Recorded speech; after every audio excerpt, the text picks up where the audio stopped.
બોલાવે માતાજી આવજો રે આજ પરદાન બોલાવે માતાજી આવી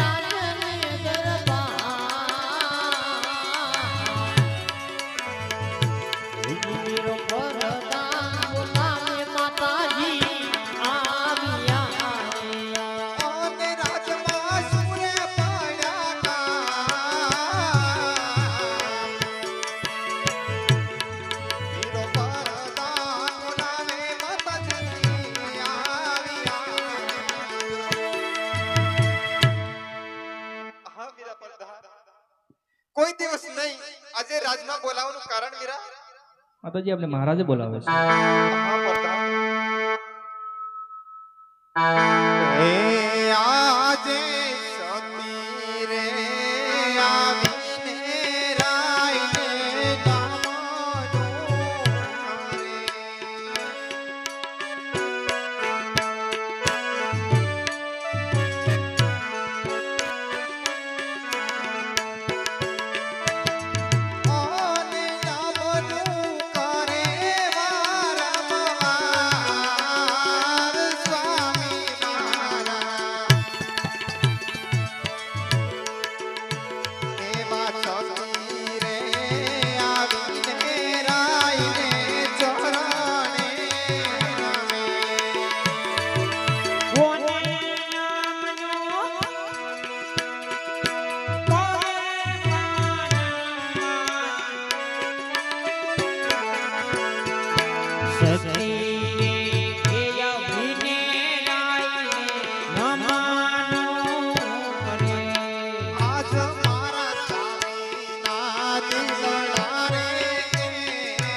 માતાજીની મારી પાસે આગળ જન્મ મને મેળા બોલ્યા છે.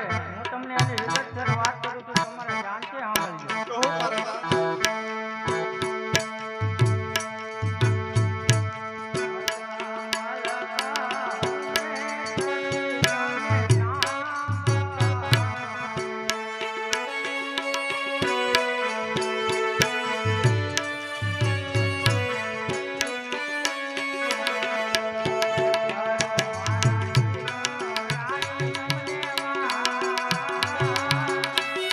કહો મારા નાથ.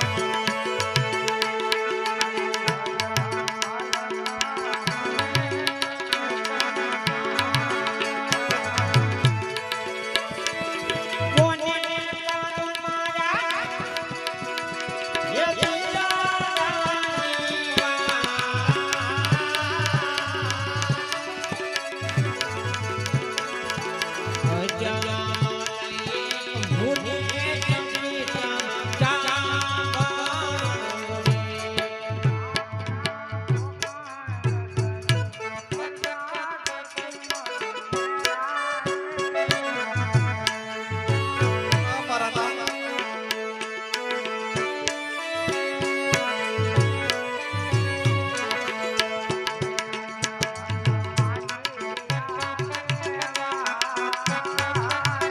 નહીં મારા નાથ.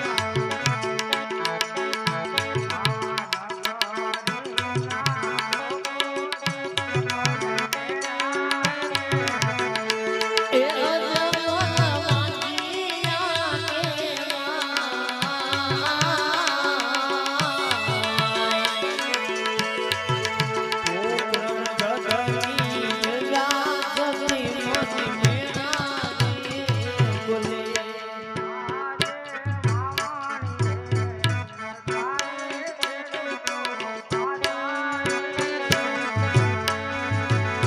વાયાણા તેડવા ગાતા રાય ગાઉ પાછા રે વળ્યા.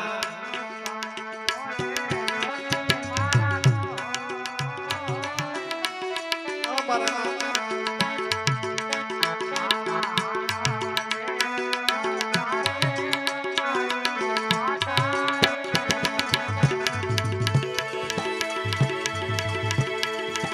એ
જગતની જાણતી હેને સ્વામી મારા સાંભળો રે. તેજી આપણે લાચા રે લક્ષ્મીને સગુણા દી ગઈ. લીલા સાને લક્ષ્મીએ સગુણા ભીખ દી રે. ઓને કેવી રીતે રાજીઓ અવતાર સ્વામી મારા. આપણે લાચા રે લક્ષ્મીને સગુણા દી ગઈ.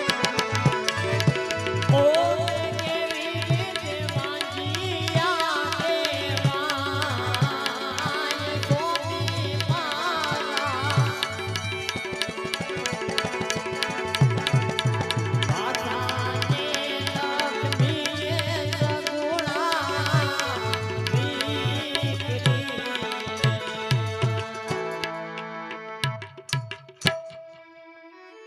હા મારા નામ આ પોકળગઢની ભોળી પ્રજા શું જાણે મારા નામ એમને કઈ સમજવામાં ભૂલ થતી હોય એવું મને લાગે છે. આપણા આંગણાની અંદર તુલસીના ક્યારા સમાન જગદંબાની ઝાંખી પાડે એવી લાસા લક્ષ્મી અને સગુણા એમ ત્રણ દીકરી હોવા છતાં આપણે કેવી રીતે વાંચ્યો અવતાર કેવું મારા નામ. અરે હા દીકરી. આવા હું પણ ન સમજો, તમે પણ ન સમજ્યા. દીકરી છે એ પારકા ગણની થાપણ કહેવાય. આજ પરણાવી તો કાલ પોતપોતાના સાસરે ચાલી જાય. પાછળથી જો આપણે કોઈ રાજકુંવર હોય તો આ રાજનો વારસદાર બને, ન તો એક દિના સમય આ રાજને પણ તાળા દેવા પડે. હા મારા નામ હા દીકરી. તમારી વાત પણ કેવી સત્ય છે ના. અરે હા દીકરી. આજ મારી પોકરણગઢની પ્રજા મને ડગલે ને પગલે મેળા બોલે છે. તો આજ મારા પ્રજાના હિત માટે આજ મારે મારી કાયાનું કલ્યાણ કરવું છે. માટે મને વન જવાની રજા આપો. હા મારા નામ વન જાવું તો મારી કોઈ ના નથી, પણ અત્યારે આપણી નાની દીકરી સગુણા 16 વર્ષની ઉંમર લાયક થઈ ગઈ છે.